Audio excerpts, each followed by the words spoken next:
నూలు నూలులో శతాబ్దాల గౌరవం, పట్టు పరంపరకు ప్రతీక, సంప్రదాయానికి శాశ్వత చిరునామా సఖీ.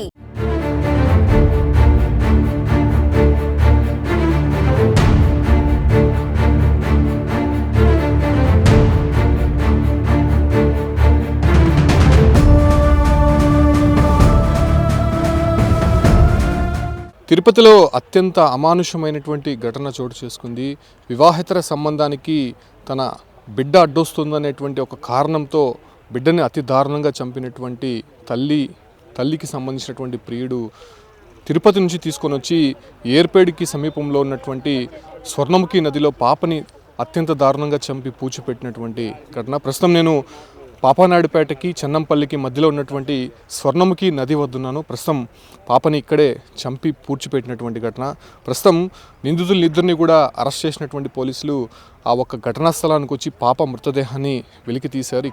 ఇక్కడే పోస్ట్ మార్టం చేసి పూడ్చిపెట్టే అవకాశం ఉంటుంది. అయితే రేణిగుంట రోడ్లో ఉన్నటువంటి ఆటోనగర్కి సంబంధించినటువంటి నాగరత్నమ్మ కూతురు ఆశాజ్యోతి, అంటే ఈమెకి శేఖర్ అనేటువంటి వ్యక్తికి దాదాపు కొన్ని సంవత్సరాల క్రితం వివాహమైంది. అయితే పాపకి 3 సంవత్సరాలు, అంటే చిన్న బిడ్డ కూడా వాళ్ళకి జన్మించింది. అయితే కొన్ని కారణంగా వాళ్ళంతా కూడా విడిపోయినటువంటి పరిస్థితి, డైవర్స్ కూడా తీసుకున్నారు. అయితే ఆశా లత ఆమె తనిగా ఉంటుంది. పోస్టల్ కాలనీలో తన కూతుర్ని పెట్టుకొని జీవనం సాగిస్తున్నటువంటి సందర్భంగా ఆశాలతకు ఏర్పేడికి సంబంధించినటువంటి రెడ్డి శేఖర్ అనే వ్యక్తి, రెడ్డి కుమార్ అనేటువంటి వ్యక్తితో వివాహేతర సంబంధం ఏర్పడింది. అయితే అతను కండిషన్ పెట్టాడు, పెళ్లి చేసుకోవాలంటే పాపని దూరంగా పెట్టాలి, పాప ఉండకూడదని ఒక కండిషన్తో తల్లి అదే రకంగానే ప్రియుడు ప్లాన్ చేసిన విధంగా కూడా పాపని అత్యంత దారుణంగా చంపి ఇదే స్వర్ణముఖి నదిలో పూడ్చిపెట్టాడు. ప్రస్తుతం ఆ ప్రొసీజర్ అంతా కూడా జరుగుతుంది. ఇద్దరు నిందితులను కూడా అవ్విచ్చినటువంటి కంప్లైంట్ మేరకు పోలీసులు కేసు నమోదు చేసి దర్యాప్తు చేస్తున్నటువంటి పరిస్థితి. ప్రస్తుతం పాపని పూడ్చిపెట్టినటువంటి ప్రదేశం ఇదే ప్రాంతము. స్వర్ణముఖి నది అంతా కూడా నదీ ప్రవాహిక ప్రాంతము. ఈ బెల్ట్లోనే ఎవరికి అనుమానం రాకుండా పూడ్చిపెట్టినటువంటి పరిస్థితి. తిరుపతి ఈస్ట్ పోలీసులు తీసుకొని వచ్చి విచారిస్తున్నటువంటి సిచ్యువేషన్ అయితే చూస్తున్నాము. ఇప్పటికే పాప మృతదేహాన్ని వెలికి తీశారు. ఇక డాక్టర్స్ వచ్చిన తర్వాత పోస్ట్ మార్టం నిర్వహించేటువంటి అవకాశం అయితే కనిపిస్తుంది. చిన్న బిడ్డ, అసలు కనికరం కూడా లేదు. ప్రియుడు మాటలు విని ప్రియుడు మోజులో పడి ఈ రకమైనటువంటి ఘాతుకానికి పాల్పడినటువంటి ఆ మహిళను కూడా ప్రస్తుతం పోలీసులు అదుపులోకి తీసుకున్నారు. అయితే ఆ ఒక్క ఆశా లతాకి సంబంధించినటువంటి తల్లి నాగరత్నమ్మ ఎవరైతే ఉన్నారో ఆమె పాప కనిపించట్లేదని పోలీసులకి ఫిర్యాదు ఇవ్వడంతో ఈ డొంకంతా కూడా కదిలిందని చెప్పుకోవచ్చు. ప్రస్తుతం అదే స్పాట్కి మనం వెళ్తూ ఉన్నాము. సో వాళ్ళని కూడా అడిగి తెలుసుకునే ప్రయత్నం చేస్తాము. ఈమె పాపకి సంబంధించినటువంటి అమ్మమ్మ, అంటే ఆశాలత తల్లి ఈమె ఇచ్చినటువంటి ఫిర్యాదు మేరకే పోలీసులు ప్రస్తుతం కేసు నమోదు చేసినటువంటి పరిస్థితి. ఇతను కూడా చూడొచ్చు, అంటే ఆశాలతకి భర్తగా ఉన్నాడు. అయితే ఆయన కొన్ని కారణాల కిందట ఆయన పూర్తిగా కూడా డైవర్స్ తీసుకున్నటువంటి పరిస్థితి. ఆశాలతకి సంబంధించినటువంటి తల్లిదండ్రులు ఇద్దరు కూడా ఇక్కడే ఉన్నారు. ఇచ్చినటువంటి కంప్లైంట్ మేరకే పోలీసులు అయితే కేసు నమోదు చేశారు. అంటే ఎప్పుడు అనుమానం వచ్చిందమ్మా మీకు? మాకు శుక్రవారం నుంచి అనుమానం వచ్చింది సార్. అంటే పాపని రోజు కలిసేవారా, చూసేవారా? డైలీ మా ఇంటికాడికి వస్తుంది, డైలీ మా ఇంటికాడ కనింది ఆమె వస్తే సాకింది. నేను డైలీ అన్నం తింటా ఉంటుంది డైలీ. కనీసం ఏడా నీళ్ళు పుడిసి చెప్పబట్టుకుని నీళ్ళు పుడిసినా కానీ నా దగ్గరే ఉంటుంది నైట్లో పుట్లో కానీ. అంటే ఆమె భర్తకి ఈమెకి ఎందుకు డైవర్స్ అయింది, ఎందుకు వివాదాలు వచ్చాయి? వాళ్ళు ఏం మా అల్లుడు మా కూతురు మీద అనుమానం పెట్టినాడు, చూపించినాడు సెల్లు, ఇది సరిపోతుందా అని. సరే మేమేం చెప్పలేం కదా దానికి. నన్ను అక్క అని అంటాడు మా అల్లుడు. అక్క మరి సరిపోతుంది అక్క అన్నాడు. ఇంక నేనేం చెప్పలేం కదా దానికి. తప్పు నాకు వద్దు ఈ పిల్ల, నువ్వు 6 వేసుకున్నాక నేను ఆ పిల్ల దగ్గర ఒక్కరోజు కనుక కాపురం ఉన్నాను. ఇంక ఇష్టం లేని అనుకు దగ్గర మనం ఎందుకు కాపురం చేయించాలని సరే వచ్చేయండి. రెడ్డి కుమార్కి మీ కూతురికి వివాహ సంబంధం ఉన్నట్టు అతను పక్కన అందరూ చెప్పుకుంటుంటారు. ఈ వాళ్ళ ఫ్రెండ్లు అంతా చెప్పుకుంటారు. మాకు తెలియదు, మేము చూసింది నిన్నదా వాడిని. ఇంతకుముందు ఎప్పుడు చూసింది మా అల్లుడు నాతో చూసినాను. పెళ్ళి నేనే చేసిన. పెళ్ళి కాకముందే కడుపు తెచ్చుకుని బిడ్డ కనింది. నేను పై పొడి వేసి ఇదే మరి కంప్లైంట్ ఇచ్చి ఊరు అని చెప్తే మళ్ళీ నేను పోలీసుల కొలకి వీళ్ళకి చెప్పి పెళ్లి చేపించి బిడ్డని కనింది. అంటే పాపని అడిగారు కదా, అప్పుడు ఏం చెప్పింది మీ కూతురు? డైలీ ఎత్తుకొని పోయేది, గుడ్లు తుక్కొని వస్తాను ఉండు అని చెప్పి సెల్లు ఛార్జింగ్ వేరే అని ఎత్తుకొని పోయింది. మరి డైలీ ఎత్తుకొని పోతుంటే సాయంకాలం వస్తే మళ్ళీ ఎప్పుడు ఆ పిల్ల ఎడైనా పోవాలంటే నాకు అక్కడే తెచ్చదు. ఇప్పుడు డౌట్ పడాల్సిన పని కానీ నాకు లేదు కదా. ఈ రోజు ఎత్తుకోపోకుండా లేకుండా ఎత్తుకొని పోతే డౌట్ వస్తుంది. రోజు ఎత్తుకొని పోతుంటే రోజు తెస్తూ ఉంటుంది బిడ్డని. ఎక్కడికైనా పోవాలంటే నాకు అక్కడ చెప్పేసి వదిలేసిపోతూ ఉంటుంది.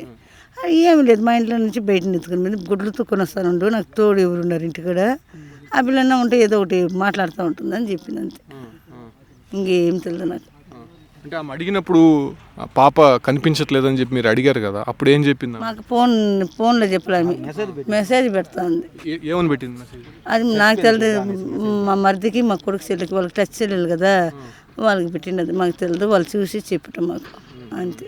తాత రంగా ఉన్నాడు, ఆయనతో మాట్లాడదాము. అంటే పాప ఫోటో కూడా ఆయన చూపించి భావోద్వేగానికి గురవుతున్నాడు. అంటే ఏంటి పాప ఎలా ఉండేది అసలు మీతో పాటు? తల్లితో కొద్దిగా విభేదాలు ఉన్నట్టని తెలుస్తుంది.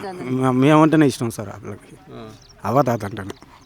అమ్మ నాన్న 10 రోజులన్నీ ఆడనే సావనిగానే ఉన్నాయి. ఆ పిల్ల దగ్గర ఎక్కువ వద్దంటుంది, నన్నే అడుగుతూ ఉంటుంది, మా భార్యని అడుగుతూ ఉంటుంది. ఆ రోజు ఎత్తుకొని పోయింది, నేను తాయిసి పనుకున్నాను. నాకు కూడా చెప్పా పెట్టకుండా ఎత్తుకు వెళ్ళిపోయింది. ఫోన్ చేస్తే ఫోన్ ఎత్తలేదు. మళ్ళీ రిటర్న్ ఫోన్ చేస్తే గోబీ రైస్ తినేసి పడుకోంది డాడీ అనింది. సరే పడుకోంది కదా, ఈ టైంలో పడుకోదు కదా నాయన అన్న. లేదు డాడీ కొంచెం ఏదో కడుపు నొప్పి అన్న. సరే ఇక్కడికి తానైనా నేను అంటే అటు ఒకటి చూసుకుంటాను అన్న. సరే డాడీ అనిందంటే అప్పటి నుంచి ఫోన్ లేదు మాకు. మళ్ళీ టక్కున మరుస రోజు మెసేజ్లో నా కొడుకు సెల్లో మెసేజ్ పంపించిందారంట, ఈ మరి చచ్చిపోయింది. ఇంతవరకు ఫోటో చూడాల, ఆ వీడియోను చూడాల. నేను నేరుగా అలిపిరి కాడికి పోయినా. మేము ఉండేది ఆటనగర్లో, వాళ్ళు ఉండేది పోస్టర్ కాడికి. మాకు తెలియకుండా అలిపిరి కాడికి పోతే అక్కడ వాళ్ళు సార్ ఈ మరి సార్ మిస్సింగ్ ఇది అయింది సార్ అంటే వాళ్ళు లొకేషన్ పెట్టినారు. లొకేషన్ పెడితే ఇక్కడ లొకేషన్ ఇక్కడ చూపించింది. సరే అనేసి ఇది ఈస్ట్కి పోండి మీరు అన్నారు. ఆ మరుసటి రోజు వీళ్ళు పిలుస్తామంటే వీళ్ళు ఆడ తిరుగుతూ ఉన్నారు, యాడికి పోలా. నేను డైరెక్ట్గా ఈస్ట్కి పోయేసి ఫోటోలు, నా కూతురు ఫోటో నా మనవరాల ఫోటో ఎత్తుకొని పోయేసి అడిచేసి సార్ ఇది సార్ అన్న వెంటనే యాక్షన్ తీసుకున్నారు. వాళ్ళు యాక్షన్ చేసి పడేసినారు. నిన్నదా పట్టుకొని వచ్చినారు, ఈరోజు తొడుకొని వచ్చినారు మమ్మల్ని. అదే సార్. కానీ మీ కూతురు వీళ్ళు ఎవరికి చేయకూడదు సార్ ఆ మరిగా, వీలే కాదు సార్, ఏ బిడ్డగా జరగకూడదు సార్ ఈ మరిగా. పసి బిడ్డ సార్,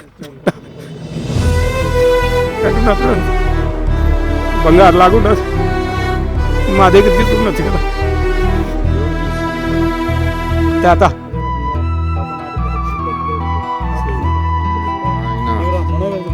తాత అయిన రంగా అతని పేరు.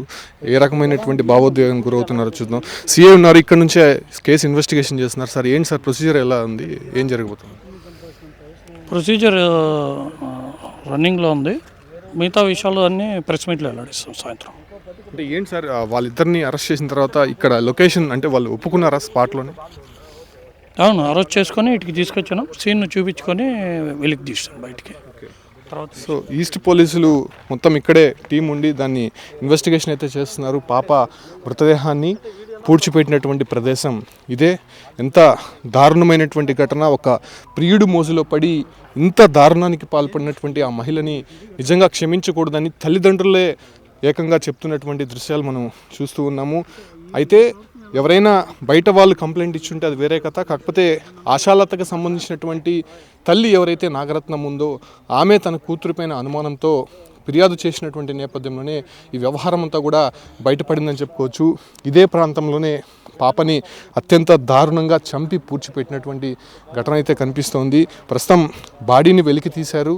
పోస్ట్ మార్టం నిమిత్తం డాక్టర్స్ కోసం వెయిట్ చేస్తున్నారు. మరికొద్దిసేపట్లోనే ఆ ప్రొసీజర్ కూడా స్టార్ట్ కాబోతోంది.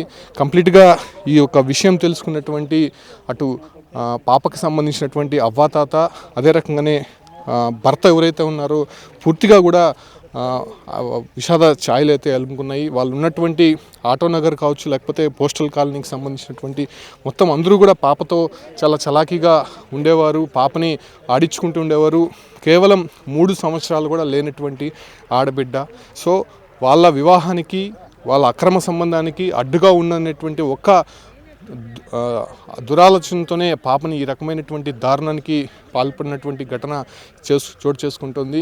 ఏదైతే చెన్నంపల్లి పాపానాయుడుపేటకి మధ్యలో ఉన్నటువంటి స్వర్ణముఖి నది వద్ద పాపని దాదాపు 4-5 రోజుల క్రితం చంపి తీసుకొని వచ్చి ఇక్కడ పాతిపట్టినట్టయితే తెలుస్తోంది. అయితే ఈ వ్యవహారం పైన పోలీసులు ఇప్పటికే కేసు నమోదు చేసి దర్యాప్తు చేస్తున్నారు. కాబట్టి ఇద్దరు ఎవరైతే ఉన్నారో ఆశాలతతో పాటు ఆశాలత ప్రియుడు రెడ్డి కుమార్ను కూడా అరెస్ట్ చేసి ఇప్పటికే స్పాట్కి తీసుకొని వచ్చారు. సో వాళ్ళ దగ్గర నుంచి మరిన్ని విషయాలు కూడా వాళ్ళు రాబట్టేటువంటి అవకాశం అయితే కనిపిస్తోంది. కాబట్టి ఈ వ్యవహారం పైన ఇప్పటికే ఫిర్యాదు చేసినటువంటి నేపథ్యంలోనే పోస్ట్ మార్టం తర్వాత అసలు ఎలా చంపారన్న దానిపైన కూడా ఒక స్పష్టత వచ్చేటువంటి అవకాశం అయితే కనిపిస్తోంది.